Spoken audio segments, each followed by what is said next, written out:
Akkam jirtu daawwattoota keenya kabajamoo oduu har'aaf jennee qabannee dhiyaanneerra oduu har'aa waliinis an Dammaqaa Nagaasaati. Gama hundaan muddama guddaa keessaa seenee kan jiru mootummaan wayyaanee jiraattota magaalaa Finfinnee bahuu fi galuu dhorkee sakattaan hiraarsaa jiraachuun himame. Kana malees kufaatii dinagdee biyyattii mudataa jiru wal qabatee jiraattonni magaalaa Finfinnee jireenya gadadoo keessatti argamna jedhu. Dabalata qabna.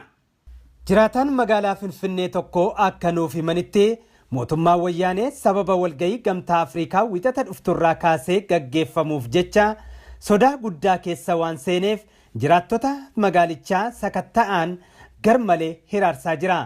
Magaalaan Finfinnees wayita ammaa loltoota agaaziitiin guutamtee jirti jedhu. Baay'ee cimaadha bakka hundatti nama hundaa'u lukaanuu deemu sin dhowwu irra caala karaa booleetii fi meeksikoo amma 4 kiilootti karaa boolee meeksikoo karaa 4 kiiloodha jidduun suni namni lukaanillee deemuun rakkisaa ta'ee jira. Makiinan sinariyu fitteshaan bakka hundatti jira. Makiina raadama buusanii fitteshaan akka biraati. Lukaanillee immoo karaarra aspaaltii karaa booleetirraa amma lukaan deemuunillee hin dhowwin ari'uu mandara keessa seensisu akkasitti jira. Wayita amma mootummaan wayyaanee uummataan jibbamuusaa waan hubateef sodaa fi muddama guddaa keessa seenee jira. Loltoota agaazii lakkoofsa uummataa walqixat fakkaatan magaalaa Finfinnee keessatti bobbaafaman cinatti kanneen huccuu siivilii uffatanii socho'aa jiranis kumoota hedduutti kan shallagamanidha kan nuun jedhan. Namni kun keessattuu bakkeewwan muraasa ta'an irraa lukaan socho'uun orkaadha. Karaa biraatiin qaala'insa jireenyaa irraa kan ka'een jiraattonni magaalaa Finfinnee dandamachuu dadhabuun jireenya gadadoo keessatti argamu. Uummanni garatti socho'uu dhabee afaan qawween ukkaanfamee jira kan nuun jedhan namni kun maallaqni hin jiru jireenyi gara wallaalamee jira. Fakkeenyaaf dhiyeenya kanaa miindaan hojjettoota mootummaa ni dabalamaa kan jedhu miidiyaa biyyattiitiin labsaa turani. Haa ta'utii garuu kan dabale miindaa hojjettootaa odoon taane gatii boba'aa fi meeshaalee garagaraatu dachaan dabaluusaa argaa jirra. Amma wanni lafarratti mul'atu wanni hundumtuuyyuu warra baay'ee xiqqaadha. Dinagdeen illee kan ibsamu jireenyuma namaati irratti wanna hojjetamu irratti wanni baay'een hojjetamaa jiru amma dinagdeen hundillee rakkina keessa akka jirutti mul'ata. Hojiin baankiirraa ka'ee hojii dhuunfaa xixiqqaatitti iyyuu homtuu maallanillee amma qabanneetuma mana keessa jira malee namni namarraa bitus hin jiru. Wanni biyya alaatti dhufellee asitti amma akka duraanii miti. Namni sin bitu hammas immoo deemanii wanni fidanis hin jiru. Hunduu dadhabee jira jedha warri naggaadee. Mootummaan immoo mindaa dabalee jedhamee wanna dubbatamaa turfu immoo innis hojjettoota amma jireenyi wanni bitamu hunduu gatiinsa dabalee jiru. Wanni namni barbaadu immoo akka barbaadamutti hin argamu. Ilaa jireenyi baay'ee hamaadha. Haardi kareensii kanarraa geeddarumsa jijjiirraa horii biyya alaatirraa inni immoo hin jiru. Isa qofaayyuu hin fakkaatu amma akka mul'atutti birriin humti biyya keessatti iyyuu hir'ina qaba. Birriin iyyuu hin jiru jedhamaa jira. Bakkuma baay'eetti birriin hin jiru jedhu. Baankiin amma isallee kara sanaan anigaa isa doolaarii dhabuu qofa odoon ta'in birriin humti iyyuu hin jiru jedhamaa jira. Jireenya irratti qaalumsa dabalee jira. Boba'aanis gatiin dabalee jira ji'a kana keessa. Haalli qabatamaa biyyattii odoo akkanaan ifatti mul'ataa jiru dhiyeenya kana muummichi ministeeraa biyyattii obbo Hayilamaariyaam Dassaaleeny ibsa gaazexeessitootaaf kennaniin bara kana keessa oomishaa fi oomishtummaan biyyattii dabalee jira jedhan. Isaan akkanaa jedhan malee bariitu saammoo mootummoota gamtoomanitti dhaabbanni gargaarsa midhaan nyaataa idil addunyaa FAO'n ibsa baaseen Itoophiyaa keessatti wayita ammaa namoonni miliyoona 5 ol beelaaf waan saaxilamaniif gargaarsa hatattamaa akka isa barbaachisu beeksise.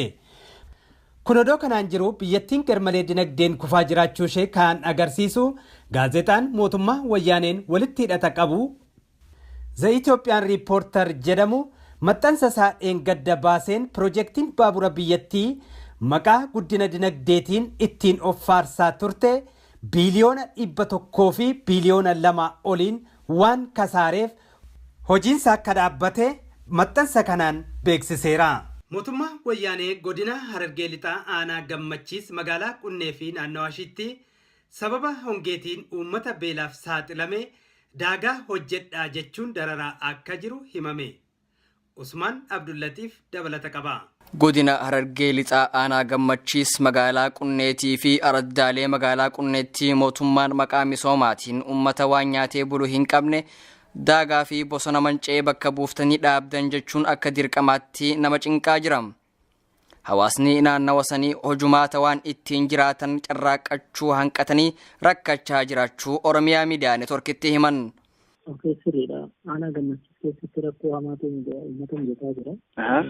Rakkoon kun maal inni itti biqiltoota gaararraa dhuman bosona mancaafamanii turan deebisanii ijaaruu maqaa jiru. Uummata oolmaa guyyaa eellatee ilmaan isii nyaachifatutti ilmaan duulee waan qabamuudhaan biqiltuu dhaabaa jechuudhaan dirqiidhaan bobbaasaa jira jechuudha. Uummanni kun ammoo qotee bultoota qofallee yoo ta'in uummata guyyaatti oolmaa guyyaa oollatee waan oollate sun ilmaan guddifataa jiru. Uummanni sanirraa kan ka'e dhiibbaa cimaa nurraan gahaa jira jechuudha waataa jira. Namni jaatanii tanarraa hafee guyyaa tokko jidduu bahee dhimma biraa jala gore qixaanni gara birrii 200tti akka isa mudatuu fi tajaajila maatiitiifuu hayyama kan argachuu hin dandeenye taachaa dubbatan. Oomishni barana hawaasni naannawa Qunnee harkatan kan baroota dabraniitirra hedduu gabbu'aadha. Haala kanaaf osoo isaan yaaddawaa jiranii wayyaaneen maqaa zamachaatiin nu kolaasaa jirtii ja'a namni garasii dubbifne tokko. Hongee oomishaa irratti dhaabbanni gargaarsaa isin qunnamee waa isiniif arjoome ni jira je'eetiin gaafadhe. Lakkii wanni nu gahee hin jirtu. Dhaabbanni gargaarsaa sanuu namoota ajaja mootummaa kanaa simatee daaga qoteef waa laachaa turan. Amma isaan sanillee hin garre ja'an. Dhugaa nuti tokko dhaabbanni gargaarsaa hin jiru. Dhaabbanni gargaarsaa kamiyyuu hin jiru biraan seeftineetu jira. Seeftineet kanillee amma maqaa biqiltuu dhaabee maalmaal reefun sana beekaniin yoo saniin dalagin hin argattan jedhanii ture. Kanumallee bara baranaa fakkaatan nama tokkollee hin jiru. Gargaarsummaan godhamaa jiru hin jiru anaaf jechuudha. Dhimma kana laalchisee waajjiroota mootummaa naannoo san jiran gaafannus labsiin gubbaa waan dhufteef bu'aan isaan nuuf buusan takkalleen hin jirtu jechuun himatan. Jiraattonni magaalaa Burraayyuu mootummaan bishaan dhugaatii erga irraa kutee ji'a guutuutti jirraa jedhan. Dabalata qabna. Rakkina kana laalchisee jiraataan magaalaa Burraayyuu tokko akka nuuf himanitti mootummaan kun jiraattota magaalaa Burraayyuu haaloo bahaa jira. Bishaan dhugaatii qulqulluu erga argannee kunoo baatii tokko lakkoofsisutti jirra. Ibsaanis akkuma kana. Kana biratti immoo halkaniif guyyaa afaan qawweetiin doorsifamaa jiraannaa jedha. Bakka rakkoon baay'ee jira. Maal amma immoo bakka rakkoon guddaa jira. Rakkoo guddaa bishaan hin jiru. Nama lama sadi ta'ee deemfaan tokko mootummaan waan baay'eedha. Bakka Agak ada kes kumbamu bahane baru rasa garam murayu ramah disobela mati dijawabnya nggak ada syaratnya dijawabin lah. Gara toko bishaan hin jiru. Bishaan hin jiru apa bahasa bishaan hin jiru. Oh dia to sama ega tu sama dia butuh rafi sama ega bishaan itu dia butuh rafi. Jika yang bawa ke gasu suhu maka akan masuk mata darah juga. Sababiin isaa maali jennee nama kanaaf gaaffii dhiyeessineefis. Sababiin isaa isaan qabameen miti mootummaan mootu konkolii uumee natti fakkaata biyya akka filan gara yaariima uummatarraa qabu yaariima kanatti ba'uu barbaadeete malee rassoon biraa jiradhee wayi rassoon bishaanii qabamee sosoon taane bakka yaariima sadura kaasuma dhibeessu isaanii irraa qaba waan ta'eef isumaan booddee biraan fakkaata. Wanni kasamtu hin jiru bishaan homtuu hin jiru ibsaan hin jiru sirna ilaalchi gara hawaalisa naannoo Finfinnee magaalaa Buraayyuu keessa danda'an ilaalchi laallamu kan gara biraatiin tokko hin fakkaatu. Haalli hidhaa fi reebichaa uummata kana irratti gaggeeffamaa jiru yeroo irraa gara yeroottis dabalaatuma jira jedha namni kun. Sirriidha amma gara miidhiimaa jedhamu kana baadiyyaa miti amma bakka zingireeduma raasuumatu biyyaa ganee raasuun zingireeduma shiroodumaa bitamtee waan gaariillee kennanii fi shiroodumaa bitamtee gurgurti. Basaastotatu rakkisa jechuudha. Basaastota kun ofii raasuutuma shiroota tabbasanii garatanii shiroodhaan nuugamte. Kaabinoonni OPDO aanaa kiiramuutti humnooti tikaa mootummaa wayyaanee waliin ta'uun hawaasa dararaa turan malaammaltummaan qabamanii hidhaatti guuramaa jiraachuun himame. Yihun ingidaa waan qindeeffate qaba. Godina Wallaggaa Bahaa aanaa kiiramuutti kaabinoonni OPDO aangoo isaanii fayyadamuun hawaasa dararaa turan malaammaltummaan qabamanii hidhaatti guuramaa jiraachuun himame. Bulchaa aanaa kiiramuu obbo Amsaaluu Jaallataa dabalatee itti gaafatamtoonni waajjira barnootaa, waajjira eegumsa fayyaa fi misooma beeyladaa akkasumas waajjira ijaarsa dandeettii aanichaa namoota malaammaltummaan shakkamanii hidhaman keessaa ta'uu jiraataan aanaa kiiramuu OMN'f ibsaniiru. Aangoo harka isaanii jirutti fayyadamaniiti nama ga'umsa hin qabne akka ga'umsa qabuutti waajjira mootummaa keessatti qaxaruudhaan intala obboleetii bulchiinsa aanaa Amsaaluu Jaallataa Kitil jedhamuuti. Amsaaluu Jaallataa Kitil kun egaa bulchaa bulchiinsa aanaa kiiramuuti. Jiruu hojjetaa Bayyaan namni jedhamu immoo itti gaafatamaa ijaarsa dandeettii aanichaati. Egaa jiruun kunii fi Amsaaluun kun waliin ta'aniiti intalli Inseenee kanaa jedhamtu kun akka jedhamtu godhu. Kabbadaa Galataa kan jedhamu immoo itti gaafatamaa waajjira eegumsa fayyaa beellada aanichaati. Inni immoo Inseeneen kun akka ogeetti naannoo biraatti yookiin immoo Oromiyaa keessa bakka biraatti hojii kanarra turtee dhufteettidha. Isatti kennu haala kanaadhaan shira waliin tuqaniititi fayyaa loonii irratti qacaru jechuudha mucaa kanaan. Akkasumas immoo kanneen biroon seektoroota mootummaa aanicharra jiran garaagaraa keessa kan hojjetan kanneen akka Bayyanaa Qanaateefaa kan jedhan waajjira dhaaba aanichaa keessatti waajjira dhaaba OPDO jechuudha.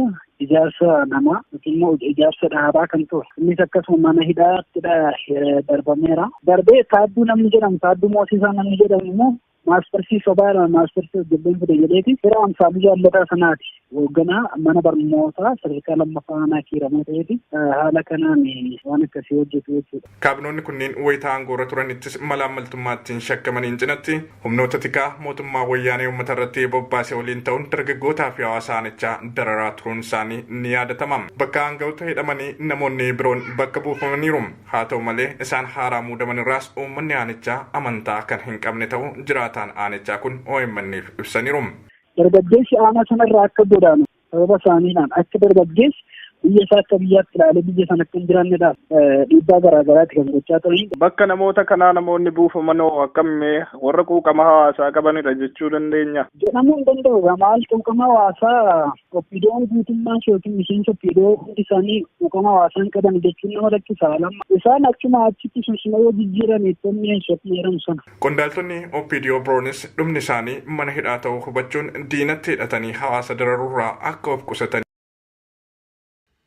Kirkirri lafaa guyyaa kaleessaa godina Arsii lixaa magaalota Asallaa, Shaashamannee fi Arsii Nageellee mudachuun himame. Dabalata gabaasa kanaatiif Faayizaa Iliyaas. Balaan kirkira lafaa guyyaa kaleessaa Arsii Bahaa mudachuun himame. Kirkirri lafaa kun magaalaawwan Asallaa, Arsii Nageellee, Qarsaa akkasumas Shaashamannee hawaasaa irratti kan mudate hoggaa ta'u garuu lubbuu namaa irratti miidhaan kan hin ga'intu himama. Haa ta'u malee balaa kirkira kanaatiin qabeenyi uummataa haalaan barbadaa'uu baatus meeshaaleen hawaasaa muraasni caccabuurraan kan ka'e uummata magaalattii yaaddoo guddaa keessa kan galche dubbatan namni ani dubbise tokko. Humnaa qabaatu malee hamma isaa yeroo inni fudhatu yeroo qabu.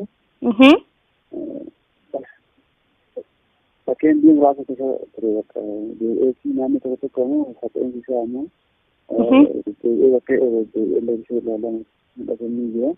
Baay'ee naannoo Arsii Gahaa irratti naannoo Arsii Gahaa irratti naannoo akkas giddu galeessaa irratti baay'ee mudatee jira. Gara wanti inni jibbuu namaa bakka qabeenyi hin jiru waan turre baay'een turre daqiiqaa muraasa. Inni yeroo qabu beekanii. Kan jechuun baay'ee garuu humna qabaatuma inni yeroo qabu. Sistema faca'aadha. Yeroo bakka asitti naannoo tokko keessatti bakka murtaa gaarummaa qaba jechuudha humni isaa. Haa ta'u alhamdulillah. Balaan kun turtii daqiiqaa 7tiif hoggaa ta'u daqiiquma 7 san keessatti waan nama ajaa'ibsiisu girgirii magaalatti buuseeti jira. Balaan kirkira lafaatun magaalattii keessaa irra caalatti tan hammaatte Arsii Nagellee irraa hanga hawaasaatti galutti dambaliin isaa magaalattii akkaan walitti raasaa jirutu dubbatama. Dhumarrattis oduu biyya alaatiin qajeelfamni Doonaald Tiraamp baqattootaa fi lammiilee biyyoota garaagaraa Ameerikaa seenuurraa ittiin daangessan hojiirra ooluu jalqabuu isaatiin lammiileen biyyoota garaagaraa Ameerikaa seenuuf danqamaniiru. Tarkaanfii pirezidaantichi fudhataa jiraniin walqabatee mormiin kallattii garaagaraan agahamuu itti fufeera. Yihuun Ingidaa dabalata qaba. Pirezidaantiin Ameerikaa haaraa muudaman Doonaald Tiraamp tarkaanfilee torban jalqabaa bara hooggansa isaaniitti fudhataniin walqabatee mormiin kallattii garaagaraan agahamu jabaatee itti fufeera. Pirezidaantichi keessumaa baqattootaan walqabatee seerri haaraan isaan baasan qaamolee hawaasaa garaagaraa mufachiise. Doonaald Tiraamp baqattoota Siiriyaa dabalatee lammiileen biyyoota Liibiyaa, Sudaan, Somaaliyaa, Yemen, Iraanii fi Iraaq hayyama jireenyaa akka hin arganneef daangessaniiru. Sodaa shoror keessumaaf jecha ji'oota 4 dhufaniif baqattoonni gara Ameerikaa akka hin seenneefis ittisaniiru. Tarkaanfiin pirezidaantichaa dhaabbilee mirga namoomaaf falmanii fi qaamolee garaagaraa biratti fudhataman arganne. Dhimma kana ilaalchisuun pirezidaantiin Iraan Hasan Rohaaniin ibsa kennaniin lammiileen biyya isaanii fi biyyoota hawaasa musliimaa baay'inaan of keessaa qaban biroon Ameerikaa akka hin seenneef ittifamuun sirrii miti jedhan. Yeroon kun yeroo dallaa jaarrannee halaalatti walitti fidnu ta'uu hin qabus jedhaniiru. Tarkaanfiin Doonaald Tiraamp fudhatan kun hawaasa musliimaa kutaalee addunyaa garaagaraa keessatti argaman birattis fudhataman arganne. Ilaalcha loogummaa amantichaaf qaban mul'isas jedhamaa jira. Keessumaa baqattoota Siiriyaa isaan wal waraansa waliin biyya isaanii keessummeessaa jirtuun biyya ofii dheessanii harka lagaa laaluuf dirqamaniif miidhaan qabu olaanaa ta'uun himameera. Battala qajeelfamni Doonaald Tiraamp baqattootaa fi lammiilee biyyoota 7 Ameerikaa seenuurraa daangessu hojiirra ooluu eegalee kaasee namoota hayyama biyyattii keessa jiraachuu qaban dabalatee lammiileen biyyoota garaagaraa Ameerikaa seenuu dhorkamanii buufata xiyyaaraatti danqamanii jiraachuus miidiyaaleen idil-addunyaa garaagaraa gabaasaa jiru. Egaan daawwattoota keenya kabajamoo oduun har'aaf jennee kanaan gammaa ture. Oduu kana isinitti himuun kan isin duukaa ture Andammaqaa Nagaasaati. Qophiilee OMN hafan wajjin turtii dansaa jechaan gama kiyyaan nagaan.